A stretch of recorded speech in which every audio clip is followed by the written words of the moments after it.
Fuck. All right, we're rolling. Planet B presents Cult and Culture Podcast. Welcome to episode 37 of the Cult and Culture Podcast. I'm Justin Pearson. And I'm Lucien Greaves. This episode features Satanic Planet, our band, kind of like our previous episode, Planet B, our band.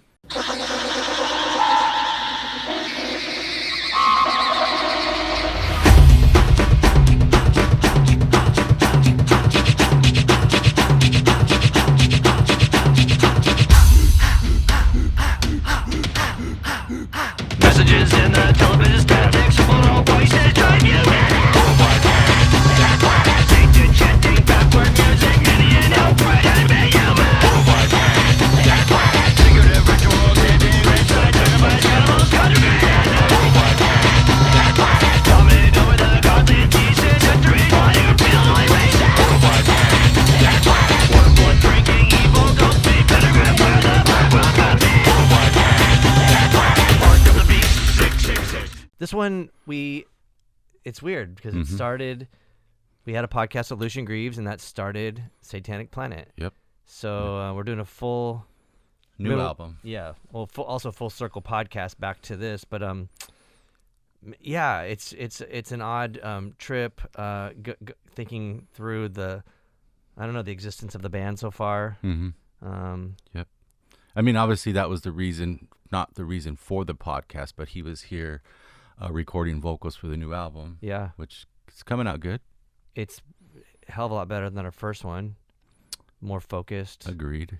It was crazy because when we were here, Lucien was popping out and going to, was it CNN? Oh, yeah. to go like talk shit about his press duties. And this time was the Hustler thing. And yeah. Oh, yeah. If you haven't checked out the new Hustler, you probably should. For reasons related to Satanic Planet, not to... for reading material. That magazine's brutal, dude. I couldn't get over it. One showed up at my house today, actually. Our band's weird, and we should just dive into this. Another weird band. Huh? There's something that I noticed. We talk some shit. I purposely talk shit about Corey Feldman in this. You guys can check it out in a second. But we did the same. I talked shit about that guy in the Planet B podcast as well. The previous episode. It must have just happened. I must have just saw that guy perform. It was terrible. But anyhow, let's get into this and have you guys check it out. And yeah, we'll see you on the other side. Yep, Lake.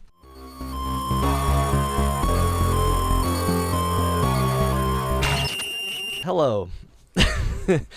We are Satanic Planet. This is part 2 of the 3 of us doing a podcast together, which is interesting because I think when we first met, a lot has happened since then. Yeah, including the formation of Satanic Planet. Did we do a podcast as Satanic Planet? Or? No, we just met you and did it. Yeah, and then we did the... Yep. Yeah. I think we talked about the band idea after we did that podcast. Yeah. Let's just jump into this and let's talk about Corey Feldman. I recently saw him performing and it was fucking awful, and I kind of felt bad for him, but I heard he's a total prick, and then you told me some shit and I was like, oh, he is a total prick. Yeah, I think he's a total prick. Yeah. And that comes from the fact that some years ago he retweeted somebody who was calling for the destruction of Satanic Temple headquarters in Salem, encouraging people to burn it down. And then I messaged him and said, what is this? What are you doing this for? And he just blocked me. And then, of course. Yeah, and then I reported it turned into a big thing. Then I reported the tweet because it was taking off, somebody posting our address and saying, go Holy burn this shit. place down. I mean, the address is publicly available, but when you post it and encourage people to burn it down, that's something else. And this was pre-Elon Musk. Remember, Twitter was still pretty shitty even back then. Not as bad, I guess, but I reported the tweet to Twitter because obviously that violates their terms of service. So they got back to me and said, this doesn't violate our terms of service. Whoa, and I thought, obviously somebody's not looking at this, so we'll report it again. So I encouraged my own followers to submit that tweet and report it for, it's targeted harassment and calls for destruction and stuff like that. So Twitter they exiled me. They banned my account, and their rationale was that what I was doing was targeted harassment against the person who had called for the destruction of the Satanic Temple. Not Corey Feldman, though, the original. No, not yeah. Corey Feldman was out of the story by that time, but Yeah. I'm just talking about how the story just kind of developed from there. And then it wasn't until national news stations started posting a few articles saying this, the Satanic Temple leader was kicked off of Twitter because somebody called for the destruction of their headquarters, which eventually did happen. Yeah, somebody did light it on fire eventually, but ultimately, once news articles started coming out, then Twitter reversed themselves, and then they put me back on. But that's all you need to do if you get a bad judgment against you by one of the social media companies. You just have to have national news media pay attention to it, and which start almost writing anybody stories. can accomplish. Yeah, right. It's easy as that. So yeah, fuck Corey Feldman. He did kill Jason Voorhees. He also killed vampires, so I guess it makes sense for him to try to burn down the temple. Well, I think he's got a whole background of claiming satanic ritual abuse and things like that. I think he's caught up in those conspiracy theories. From what I understand, when I was looking at his bullshit at the time that he was doing that retweet, it looked like he had gotten involved in some type of conspiracist subculture that was reminiscent of the 80s and 90s, where he's probably been living his entire life because he was more of he was more of a star back then. But maybe all the drugs. Yeah. Yeah. Oh man. So it's weird because we got off to like such an obscure start as far as like at least me, I guess, like as far as starting bands. It was such a weird thing. Like we kind of just unknowingly what we were going to do went into something, which is cool because it's organic and it became a thing because we did some stuff and then we wanted to collaborate with Dave Lombardo and then he became a fourth member and that took off on a whole other route because a lot of people expected it to be like metal and Slayer and fucking Dave got a lot of pushback from the metal community, which is kind of a drag, but it is what it is. Yeah, metal fans are fucking super dicks. Yeah, dicks, but they're Like so Corey like Feldman. you can't stray away. Like they're like it's metal or you're fucking, you know. Yeah, but with AI, like I was saying, when you have those kinds of narrow parameters for your genre, where it's like it can't deviate outside of this or it's not metal, pretty soon they're going to just have metal song generators, AI will be able to churn this stuff out because some of those people are looking for shit that's so uncreative and so predictable that it'll be easy to generate. And really, it's like, fucking listen to Slayer again if you want to. Yeah. Nobody's stopping you from listening to the shit Lombardo did before. It doesn't negate any of that. Let And the also, guy do like, whatever. and also, if people want to hear some sort of, reincarnation of Slayer, it would almost have to be like as good or better, because there are all these subpar Slayer kind of bands, and that's just like let it do the thing, and like let Dave go on and do his other shit. He's done prolific, weird, all kinds of genre stuff. So I just feel like people need to get off his back. He was on he did that song for a movie with Melissa McCarthy or whatever. Like some space, I forget what movie it was, but I'm like, fucking do your thing. His body of work is insane. Yeah, he soundtracked some cartoon recently too, I thought. That comic book thing. Yeah, that was dope. But I think like Chelsea Wolfe and stuff was on it. It was pretty dialed in with like the cool. Anyways, the musicians. point is, people who think that he's just all about double bass drum are pretty behind the times. Sure. Well, metal fans are behind the times. Yeah. I don't want to jump too all over the place, but we should just spend some time on some important shit. I think the fact that we played the Indiana State Capitol is insane. I don't know that I guess only normal bands play. If you want to call Sean Feucht his musical thing normal, but it is weird. Well, we should explain who Sean Feucht is. Yeah, go ahead. I mean, this all came about. We were already knee-deep in Satanic Planet stuff, working on our second album already at the point where I became aware of this guy. He's a Christian nationalist performer, Christian rock kind of guy, I guess, and some of his stuff charts in that world. And to this day, I haven't listened to any of it because anytime I try to listen to anything from that world, it's shit. But which is, not you know, interested. I mean, I'm sure that a lot of people say that about our band, but it is what it is, you know. Oh yeah, no, they absolutely would say that about our stuff. Yeah. You know, I don't get their stuff, they don't get ours, and I'm happy having that separation. But I would prefer them between to us. say that about us, where they would be like, "Why are they saying that about us?" Right. Right.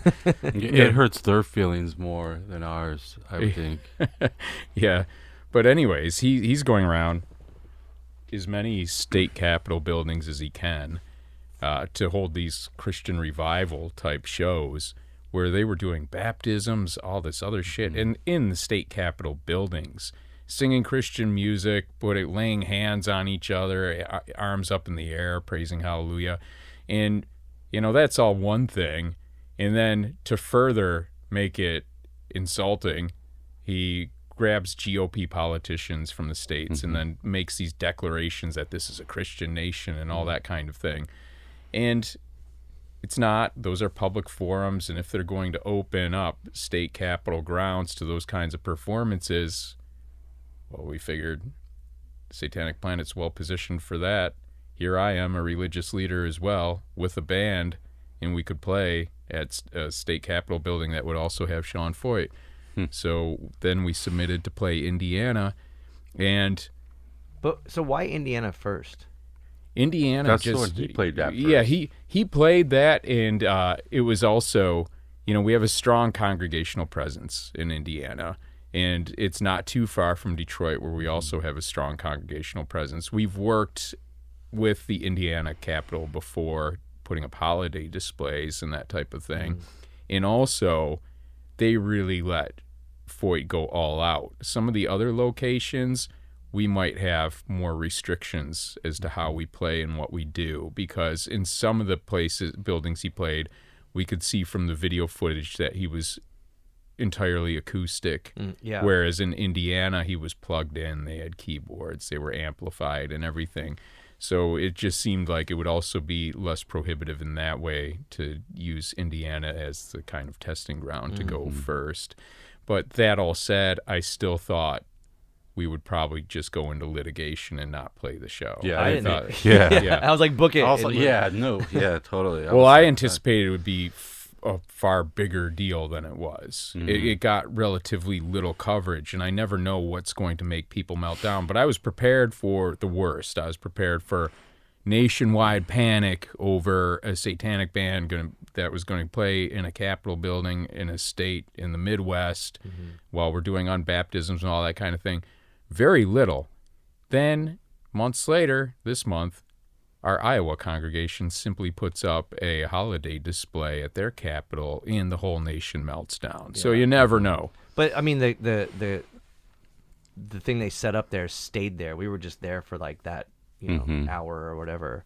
Because the protesters that came out were like, I mean, if we were gonna be there all week long, you know, playing every night, it would have been like, at some point they would have got over there to make a stink. I don't know. It was a trip. Also, too, the protesters were pretty whack, but it is what it is. I didn't expect a whole lot, but I did expect it to be violent, and I don't want to throw anyone on the bus, but we had a second drummer that we had worked with that got scared and bailed on us because he thought there was going to be violence, which It's really, really funny. acted like a fucking poser. But anyhow, Well, I mean, that wasn't an irrational fear. Honestly. yeah, but he's in a metal band, you know. I know, with but that was the thing. Slayer I would have just fucking done it. I just kind of feel like if you had signed on to begin with, you should have had some idea of what you were getting into. Yeah. But and I felt, I mean, we all knew it was unknown what we were walking into.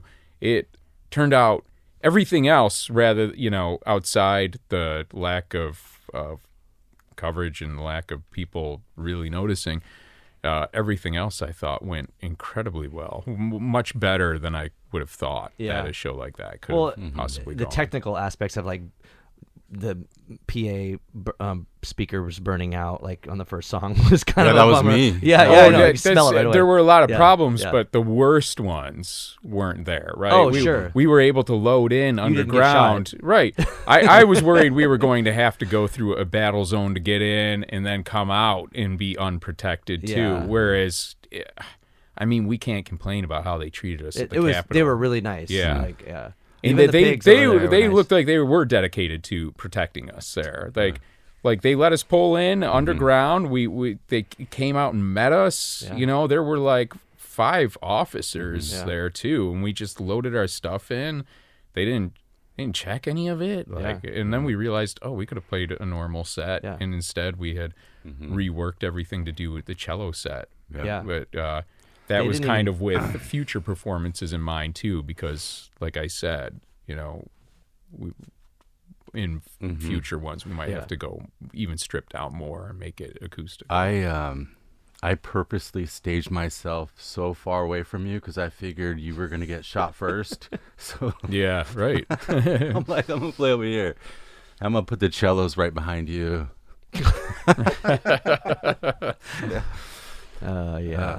It was good though. It's fun. But the acoustics were great in that place. It worked that was out. another thing I thought was going to be terrible. Me I too. thought it was going to be one of those horrific environments where you shout out and it echoes back and forth for like 10 seconds before you finally hear the last of it fade out.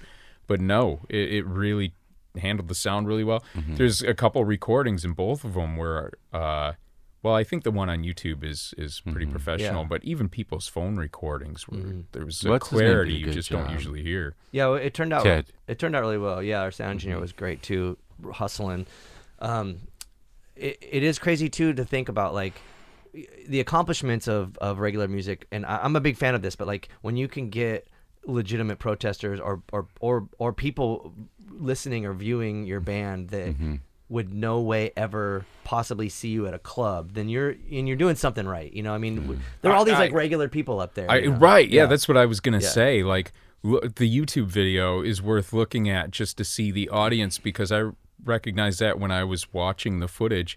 You can see the upper level in the state capitol building while we're playing, and you see these people. They're all in khaki and like business casual golf shirts, and they're wearing their lanyards. They're all state employees in the building.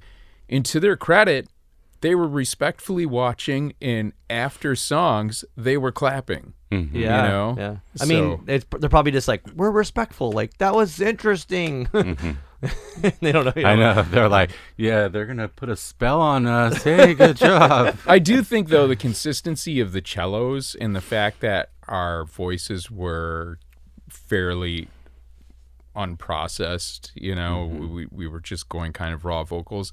I think that made it a little more accessible to the audience. I think. No, it was definitely not accessible musically. It was it is bizarre as fuck. Let's give ourselves some credit. It was fucking weird. I mean, I mean, the people that came that know all of us, you know, like know our bodies of work or whatever, that makes sense. But anyone else is probably like, this is the bizarre ass shit. I didn't think we'd play the full show either. I honestly thought that we'd get kicked out before that. Okay, so that's funny too, because there is that fucking second-rate dollar store, what's his name guy, the minister that was like, we're gonna shut it down, you know, and he's like, he's on YouTube, it's really good, his thing, and he's like yelling and yelling, which is funny because during the set I had not heard that guy yelling. I did not know, but he was like trying to make it loud so they'd shut it down, and then we finished our set, and he's like, we shut him down. Yeah. Like, dude, They finished our posted set. like a whole thing, like it was like Christian shut down Satanic band. Yeah. Well, they even commented on the YouTube video, and it's like, They don't didn't- comment on the video evidence that proves you're lying, because at the very end of that video, we sign off. We tell everybody we're done, and we say thank you, good night, that kind of thing. Good night was Or good good too. afternoon, Daytime. yeah. No, you said good night, but it was Yeah, funny. I did. That guy was pretty whack. I would love to. It's like, thank you, Detroit. Good night. Oh man. Man, I don't even know where to go with this. We could talk about the new album, but we could also just talk about the fact that it is a strange band. It's not normal. It's not. Well, I think talking about the difference between the original idea to what it's become now, that's been on my mind since we've been working on the second album, as we have been right now. But, you know, like you, Justin, were saying yesterday that the first album was a bit more all over the place than you would prefer. And I was thinking, like, as a product, now that I think about it in retrospect, sure, but when you remember like the evolution of the album itself, it would be impossible for it to have the kind of coherence like the second album is developing to have. And that's because, you know, you guys were doing this podcast with me, and originally the idea was a spoken word album, a one-off kind of thing, and maybe something that would be, you know, Lucien Greaves with Planet B, and then there'd be some musical background or whatever. Then right away, Luke and I start fucking around sending files and stuff like that and trying to build like the atmosphere for the spoken word, and pretty soon we're breaking down these scripts, all of us, you're screaming in it and shit like that. Yeah. But even still, even though it started becoming musical, there's still that element of spoken word, like Passage is just a spoken word kind of track. And then the other tracks had these kinds of functions, like Unbaptism was really, you know, originally in my mind conceived of to be an accompaniment to an unbaptism ritual. And like to that end, when we first started it, I thought, okay, this could possibly be like a 10-minute track or something like that. And then we started doing things, and it just became a musical project. Yeah. And now, you know, we're working on this second album, and I feel that this one is far less inhibited by any of these other kinds of goals. Now it's just the music for its own sake. Satanic Planet is its own thing. We're not trying to do an album that speaks to the specific values of the Satanic Temple or anything else.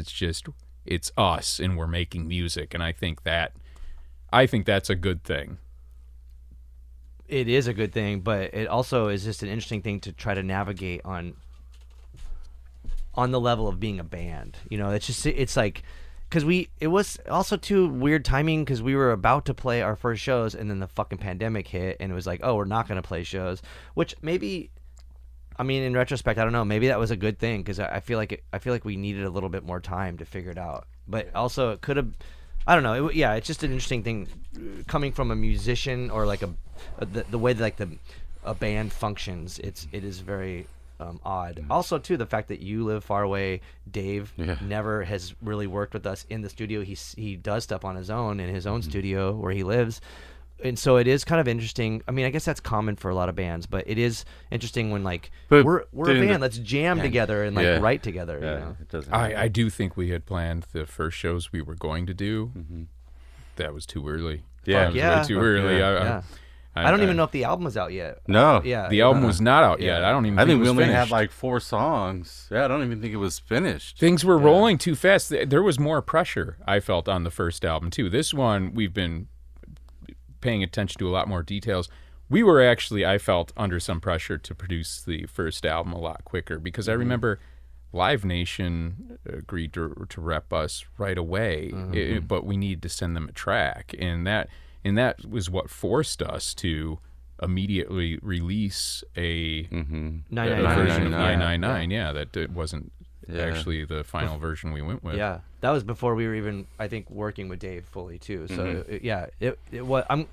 So in retrospect, it is interesting that we were able to pause it. Yeah, I think once the drums played a part in the music, it wasn't going to be a spoken word album. It was going to be a band.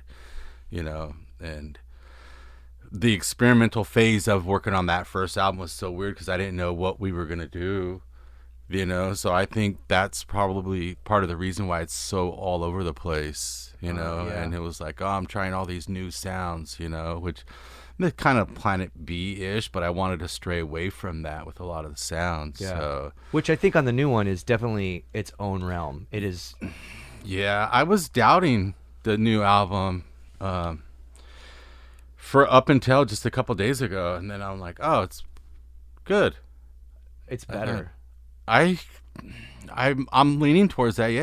I mean, the bar was set at a level, and I feel like we can't go below that, and so we're not going to go below that. But the new record to me seems like the score to a horror film. It has like depth to it. I mean, bringing the strings and horns into it is Yeah, no, I feel like it just has taken on a life of its own, and I think it's very evocative stuff. And I sit here and I listen to this stuff, and I'm to that point where the last album we were working on, you know, we would work on a track and we'd be like, okay, that's setting the new bar.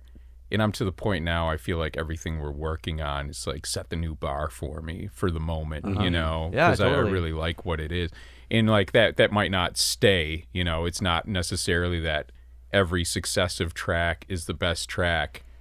But in my mind it is, you know, because it's new and it turned out right, and I really love where it's going, and then it feels like okay. But even like how we were last night revisiting tracks that we had done. And holy shit, that was kind of an experience because I hadn't been listening to some of that stuff, and then to listen to it here and have it playing loudly on a nice sound system, because that was something with the first album too. At the point where we get to the point where we're exchanging all these notes back and forth and the final mix and stuff like that, far too often I'm listening at like low volume or off my phone and things like that. Yeah. And then to have this, some of the completed tracks, well, that aren't even completed, are roughs right now playing, and then realizing, oh shit, having some distance on that too.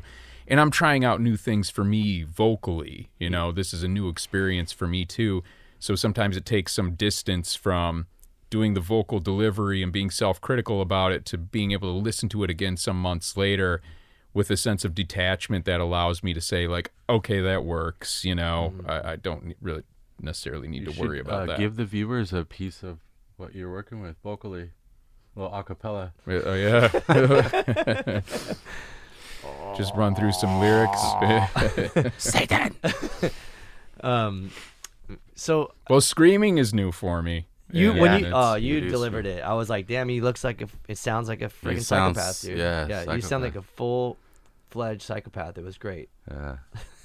I'm surprised at how, like, with some of the screaming, like, I feel like we blend a lot better than I would have thought. Because when we were working on the previous album, I also thought there'd be no need for me to even try to scream, Oh yeah. But my scream's a bit different, but it's not like. But it's not so distant from yours that it's a harsh contrast, really. I feel like it blends. I feel like we're the best duet since Dolly Parton and Kenny Rogers. I would like to be Dolly, please. She's great. I appreciate that. Yeah, and I think like to me, you seem like a psychopath, and I feel like a witch, which is cool, I guess. A little bit. Yeah. I kind of see that. Like he looks like when I hear his voice, I think like, oh, he's running down the street with a fucking axe in his hand, and me, I just feel like I'm some witch in a dark room making I don't know what. Well, your screams on this album are a lot higher pitched, which they're ridiculous. Dig. Yeah, ridiculous. Yeah, that's why the first day I was like, dude, I don't think you're going to make it through this whole session with fucking screaming like that. It is a trip. It's a trip recording in this band because it fries my throat right away. And I'm trying to just go full throttle, and it's not very practical, but as long as I don't have to do it all, for a month on tour or something. But even if I did it live, it would be different because it's only once. You only run the song once. But in the studio, you're going over and over. Well, we were working on something yesterday or the day before, and I had my kind of raspy shout vocals that were just layered under yours, and I feel like it added a further layer of texture that made it sound like you were really going to be coughing blood after that delivery. And people probably assume that we were coughing out blood, and people ask like, "How do you do that?" I'm like, I don't know. I just do it. Some people scream and fuck themselves up, and some people just for whatever reason, I don't know. I mean, somehow I got it, but yeah, we definitely have a craft that we're working with, musically speaking. But also too, I think it's cool on the new album the fact that we're taking a different direction, which like Luke's brought in all the strings and horns, and even like the weird death horn. This stuff that's like not normal.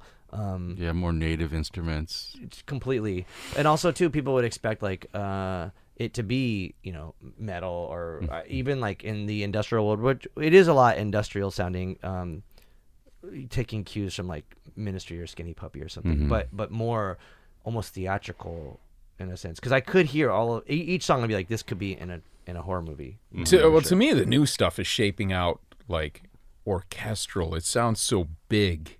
It just sounds like there's typically a certain reverb on our stuff too. It just like if you close your eyes, I think you imagine just the enormous hellscape, And also too, like one of the earlier songs, like sending it to Dave and having, Dave Lombardo play organ on it. Oh yeah, that's so he. great. I mean, that made the song. I don't want to say It's what like song a it is, huge but pipe organ. it's so sick. And like the song was fine, but then he did it, and I was like, oh my god, here we are, the godfather of double kick putting a friggin' pipe organ. But on that's really the value Playing in having church organ, a good solid collaboration, though, because it was like he took a track that Luke had already really quite structured, but I remember I was thinking there's something wrong with this. I don't, it's not done yet. I think we all kind of felt that.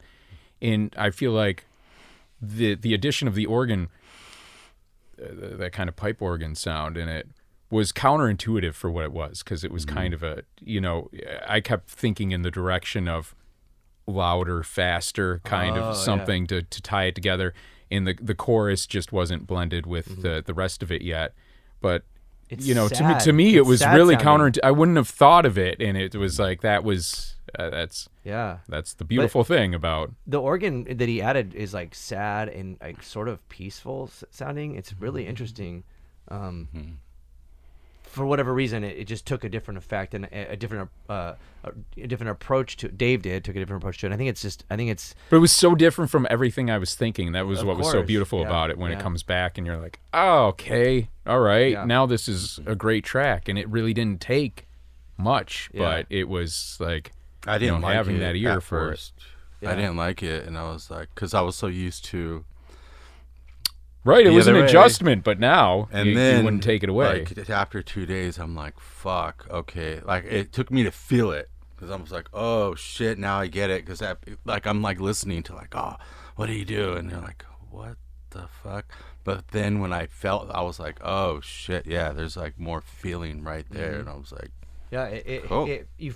I feel weird saying this, but like you feel it like in your heart. Yeah, you're like, oh, this is like very somber and your gut. yeah, it's good. But it was just another element that made it like properly a Satanic Planet song on this second album too, and that was one of the first ones we worked on. But it was something that made the track big. It all of a sudden gave it this huge sound. Oh yeah. And it seems like the rest of the album has followed that kind of. That's because I don't know how to expansive stop. sound. So we need to just move forward and get into more capitals. I think that's the move. Yeah, I know you have a ton of shit going on. I mean, like no, I yesterday's was I'm happy to admit it out loud. Like I just been kind of procrastinating. The first one, doing the first one, Indiana. I'm so glad we did that. It was so fun at the time, and it's funny with me. It's always like that. Like I'll go home, I'll become recluse for a while.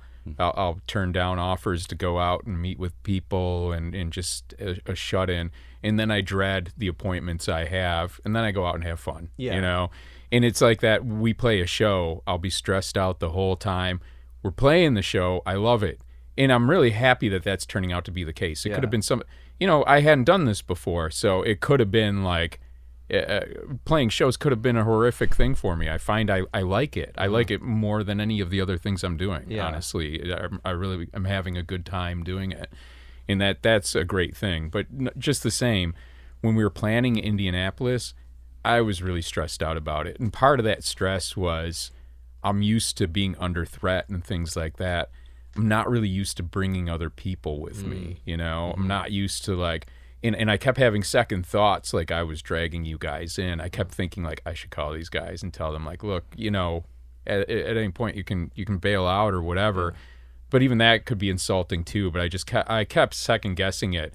And also, like we did a $15,000 fundraiser to start that whole tour, and immediately I was getting messages like, "Where's all that money going?" And it's like, it's going to play these shows. Yeah. Like, do you have any idea how much this costs? Insane. Yeah, and but the thing is, we burned through probably most of that doing Indianapolis. Yeah. I mean, we can start up the fundraiser again and things like that, but like people don't realize that, and you get into. This has happened with other satanic projects that I've done and things like that as well, where you're losing money on it personally, while at the same time being accused of conning people out of money. And it's like, is that worth it also, but it is worth it in this case. And I do really want to pursue us playing DC, because DC, of course, is a very symbolic one to do it at the federal Capitol, where they had also allowed Sean Feucht. So the door is open for us, and now I want to pursue that. Now things. Can we start a fundraiser for our bail money? I don't know if we would go to jail though. If we're playing outside. I thought maybe I'd go to jail. The fears here are no bullshit. When you have presidential candidates talking about how they would deny us our IRS status just because they don't like us, just because it's Satanism, you're not. I would say it's a close step then to, anti-blasphemy laws and things like that. But that's not even really a step. That's just kind of a lateral move. The next election has with. They say every election, but for us especially, it's difficult to know where this goes, and if we're actually going to find ourselves for a period of time in which we can't play certain states. Oh yeah. Because we're generating protests and things like that, just in ways that, for a not widely, a band that's never charted or anything is pretty extreme. I don't want to name names, but we were recently trying to play this festival, and they were like, we really want you to play, but we can't have you. This is in California too. We can't have you play because the people of this city will freak out, and the people that own the venue could have backlash. And I was like, wow, that's a trip that this is like threatening to people. It's a fucking band, and we're just going to perform some music, but it is a threat to them. So that was a trip. And I also felt like kind of glad. Like I was like, oh, that's cool that I'm in a band like that, and I'm not just in like a regular band that can get away with stupid shit. But now you've seen, like, we played Indianapolis and it wasn't that big a deal. But we had not pushback. A big deal. Oh yeah, but you had thought it would be like more a negative thing, but like all of the positive stuff, there was so much positive shit. There were people there for whom it meant everything, and we're going to have that kind of crowd. There were people who traveled from out of country. Yeah. Somebody who came from Brazil to see this show. Yeah. Like that's how meaningful this is to a certain crowd. But then, to contrast, like, the outsized reaction in Iowa over a holiday display as opposed to them kind of missing Satanic Planet playing, it should give you guys some kind of indication of how random this shit is. Yeah. And I think if we have a tour planned in advance, like... A tour would be one thing where we'd save money, but the fact is that we have to go to like show to show. That's where all that money gets. Well, right, up. but what I'm saying is, like, at random, we don't know. Yeah. One of those shows could be a big deal to some people, and some group can make a thing of it, and we can go to other places, have what our crowd show up, and people like it, and then get to that one location, there'd be like hundreds of people out the doors, with pitchforks. It's like and regular torches tour, and stuff. Yeah. But an interesting thing would be like to go to Iowa next, then, and play that Capitol. Like, and again, too, like how you were saying you were worried about the threats, and like I don't want any of us to die, but I feel like I've spent a lot of my life like just like fucking with people, and I'm totally down to go. Like, I mean, I don't want to die, but if I get shot and don't die, that's cool, I guess. Well, my thinking on all this was I've always been assuming we're walking into some kind of fight, except for our first show where we knew the audience we were playing for. We did a secret show for our first show, and that was a perfect kind of testing ground. This is the kind of thing you can do when you already have an established market. You can wear training wheels and go out, and we could have fucked up that whole show, and they would have been happy because I was hosting a movie night is what it was supposed to be. Is we were just playing films, and people from the Satanic Temple, people who are fans of this stuff, they just came, and they didn't know that during the intermission, Satanic Planet would come out and play the first show. Yeah. And so, that was one thing. And then Brooklyn was our first kind of like training wheels off out in just a normal crowd. Just was that whoever our second wanted. Show? I think it wasn't it? Was Brooklyn our second show? Mm-hmm. I think it was. Yeah, it must have been. But that was just out in the world, right? Yeah. And so I was thinking, so I'm always kind of fatalistic. I'm thinking the worst. I'm thinking everybody who's going to be in there is just going to be trying to throw shit and run at the stage and punch me or whatever. And it was total opposite. Yeah. Everybody was standing there. They were happy. Yeah. We sounded like shit. Yeah. You know, 'Cause you we got in an fucked up the accident whole before show. Yeah, and yeah. It got missed- crashed yeah. into and everything. Yeah. We set up our stage just like 30 seconds before we go on. We couldn't hear ourselves, you know, and any of that. But the crowd was so nice, and that's been the experience. I mean, we've still had a very limited amount of shows, but we played Detroit out in the world. But I still saw smiling people, like between songs, were just like yelling "I love you" and stuff like that. And I'm like, wow, this is amazing. And then, you know, because I do lectures publicly and stuff like that. Those are always so much worse, you know. Why though? There's no always people pissed off there, and then people there's yell usually during the lectures. Oh yeah, and then there are like people in the Q&As who will just Say stupid shit in the Q&A. But that kind of, and then you're supposed to address it and that kind of thing, and like you play the music, and afterwards people are just like, "I loved seeing you. I love what you're doing and stuff like that," and then I'm like, okay, and then they leave or get their picture or whatever, and it's like, that's great. This is great. Yeah, it is a different experience than doing a lecture, for sure. So yeah, I don't know. What do you?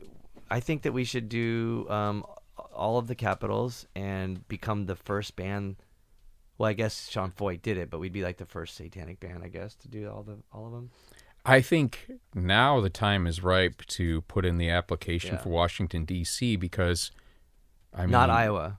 I feel like I'm all over the news right now. Can we put in an application for multiple places and just do? Oh, we can do Iowa. Sean Feucht did Iowa, Yeah. So we should do Iowa. And if I understand correctly, if what I think I saw of Feucht's performance in Iowa is accurate in my mind, it's a pretty big space. Yeah. And you know, in my thinking was, and I think I mentioned this before, is at some point on one of the bigger public outdoor venues, we should try to get, you know, some kind of support band that appreciates the activism here. That'd be cool. Yeah. But if we do, like, so I say Iowa because of the recent news and the people, you know, destroying the holiday stuff. The display. Yeah. Double down and be like, yo, we're just going to go perform there. Like, motherfuckers, here we go. Yeah, right. It'd be sick to do it during Christmas, too. Yeah, but right. it's so soon. Our holiday special. No, not Next this week. Yeah. Or next Christmas. Hey, surprise. Yeah, next Christmas. Because then they're like 2 years Satanic in a Planet's row. Christmas Miracle Show. That would be great though, like to if we could somehow get the application pushed through and be like, yo, we're just gonna go ahead and play next year. If you guys are upset about this, we're just gonna have the band play there, and you can fucking suck a dick, you know. Or if you can't turn the other cheek Jesus over dick. this one, what the fuck are you turning the other cheek at all? What's you know? Yeah. You're gonna take what you see as an insult like this and have this ridiculous outsized reaction. Where does that actually fit in with the theology here? I do like that you made I think you said like people are going to show up with pitchforks. I think that's hilarious because I just assume they're going to show up with guns. They're like concealed carry law. They're going to just shoot us. But a pitchfork would be pretty rad if like someone came at me with a pitchfork. I'd probably laugh and then get stabbed. But it was Indiana. It seemed pretty progressive there. Maybe in Indianapolis. You know, it's like all the states on the periphery. It starts. When we pulled into town, because we had been rehearsing in Detroit. Oh my God! It was like 4 a.m. and this this kid rides by on his bike blasting his radio, and it was like, dude, what were the lyrics? We can't say it. Yeah, we can. It wasn't our song, but it has a hard word. R. Yeah, it had a hard R. Well, not a hard R, but it was like. Oh, I wish I knew what the song was. You came from my nutsack. Yeah. Something. Yeah. Dude, no. That leading up to the show was fucking super stressful. We fucking rehearsed in this super sketchy place in Detroit. It was like everyone was just so tense. The fucking van ride was just bumping. Everything. It was like, dude, there was an amp like right next to my face in the whole ride. It was that was part of my stress though too, because I was thinking like, why did I do this? Like, I really value this project, so I was thinking like, oh man, this kind of thing is a band killer probably. Yeah. Oh, you if know we would have gotten Putting an accident just on the way there, we would have died. The amount of gear that was crammed. I don't mean a literal killer. I meant these are the kinds of projects that have but if damaged relationships between people working on projects. If we're gonna die, it was gonna be in a car accident because we had just gear everywhere. But anyways, it was just so stressful, and I was just like, dude, I don't know how we're gonna fucking pull this off. I was fucking tired, everything. I know you were too. Everyone's just so fucking annoyed.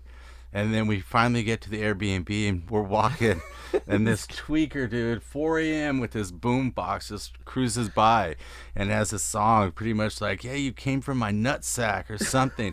And me and him looked at each other, just started laughing, and I was like, everything's gonna be okay. Like, it's gonna be good. Mm-hmm. Yeah. It was cool though. Like I appreciate all the stuff that you and TST did to make us play that event, and at the time I was like, man, fuck Lucien. But now I'm like, that was sick. See, I knew it. But now I'm like, that was really sick, and I think the response that we got was something that I never could have imagined. It was really, really cool. I was saying, like, I have no humility on that one. We deserve all the respect we get for doing something like that, because I also see how many people won't do things like that. People who certainly make more money than us, but won't imagine doing something without the payoff, at a venue that you can't sell tickets at. Right, it's hard to make more money than us when we're not. But a lot of people don't see value in that, and that's also why, like, working with this project is such a great thing too, because I feel like you guys kind of share that. Sure. That impulse. We come from the mindset of, like, we don't create art for the, like, I'm gonna get rich. Like, we do it for ourselves, and we want to make something that we enjoy and put it into the world, and whatever the outcome is fine. But the goal is, like, do I love it? And not the goal is like, will this be successful? Because success is overrated and also really hard to nail down, and also if you're doing it to try to make money, you're probably not doing it from your heart. So. And you're just not going to do legendary shit like this. Like, there were so many unknowns with what we were doing, and I think that's what keeps so many people from doing so many things. Nothing was certain on that one. But I mean, I'm glad that the record's out, the first record, and we're doing a second one. But if we would have just recorded the record for ourselves, I would have been happy at that point. I'd be like, you know what, we did this thing that was fucking cool. I really love it, and that's that. The fact that it became a thing or went further than that is good. So not that I set my standards low, but like my expectations aren't like, I want to be like this successful band. I just want to do this thing and see what happens. It's uncharted territory, so yeah. Well, however I'm calibrated, I feel like I'm both kind of shy when it comes to meeting people in public, and naturally so when it came to performing and stuff like that. But now I feel more comfortable being on the stage than anything else, and mixing with people and stuff like that. Good. So in some ways, the only way to really break the barrier for me and get me to do something is feeling that sense of pride or justice, that this needs to be done. If Sean Feucht did this, and now, if we don't do this, nobody will. Otherwise, I would have never seen myself going, like, fairly dry vocals. Sure. I had, like, some reverb and stuff like that, but to go from doing the first album where everything's heavily affected and I have no confidence in my vocals and I want them to be as muddied as possible, to being at the Indiana Capitol and just kind of growling things out raw and thinking like, okay, this is still working, well enough to be considered, competent or whatever. Yeah. Like, that's, to me, that's kind of a progress that I didn't necessarily anticipate, and gives me the confidence to do more shows and everything else. Yeah. So, but I would have never put myself in that kind of situation if it weren't for the fact that there was a real purpose to this. I felt like it needed to be done, Cool. Yeah, it did. But I think I would like to see us. This sounds so weird to say. Plus, we keep doing this shit and like having it stream live and everything, so it's like no room for error right on the first. The live stream stuff is a little concerning to me, just because I don't know how it's gonna. I feel like you should be there. Like the audience. If you're not there, you don't get to see it. Because I grew up with that before that existed, and I'm a fan of that. People should show up. But I understand some people can't, and we're not going to tour all the time. But I was going to say, like, I would like to somehow, I know that you might have to sort of separate your work with the band from TST, and I get that, but I get so I'm so psyched on like even your thing on CNN yesterday. Like I'm like, this shit's sick. Like you're going at DeSantis, calling him what did pathetic? You call it? The pathetic little coward. Yeah, and I'm like, dude, I want Satanic Planet to be part of that somehow. I want to fucking say that kind of shit too. Like, ugh. Well, we'll probably get the opportunity. We file to play Iowa or DC, especially at this point. Like, we're recording this now at the day after my CNN interview where I called DeSantis a pathetic little coward. Fox News just ran a headline a couple hours ago saying Satanic Temple leader calls DeSantis a pathetic little coward and offers to debate him.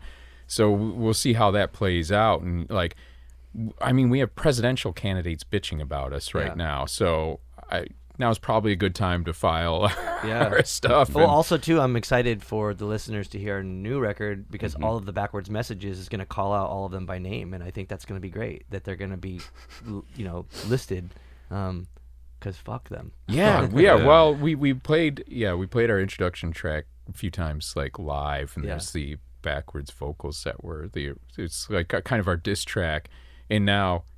We've decided we'll record those vocals at the last because, like, the diss track is kind of evolving as these politicians are actively now, trying to use us to rile up their base. And, like, somehow not dying. Like, I'm like, why is Marjorie Taylor Greene not dead? Like, she should have...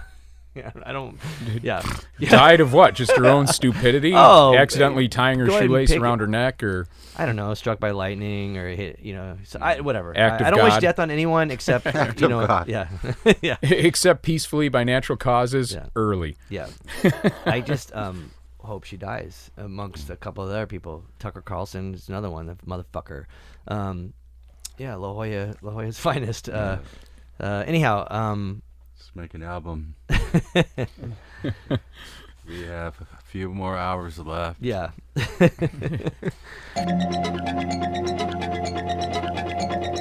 Cool. There you have it. That was episode 37 of the Cult and Culture Podcast. We appreciate you guys listening and paying attention and all that stuff. As far as the band Satanic Planet is concerned, I would like to just give a shout out to the Satanic Temple and how we are kind of intertwined with it, obviously because of Lucien. But a lot of their activism is really important and really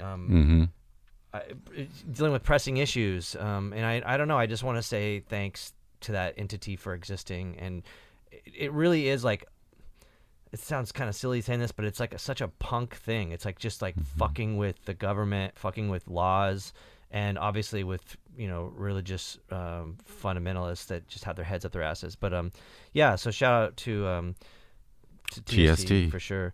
Also, we'd like to thank Becky and Andy for helping us all the time, and also Ruinous Media for being rad.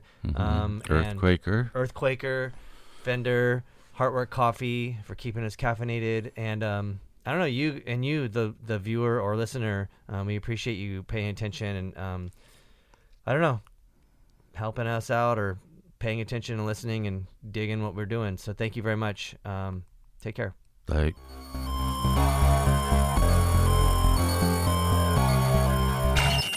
Cult and Culture is proudly sponsored by Earthquaker Devices, Fender, and Heartwork Coffee. Planet B.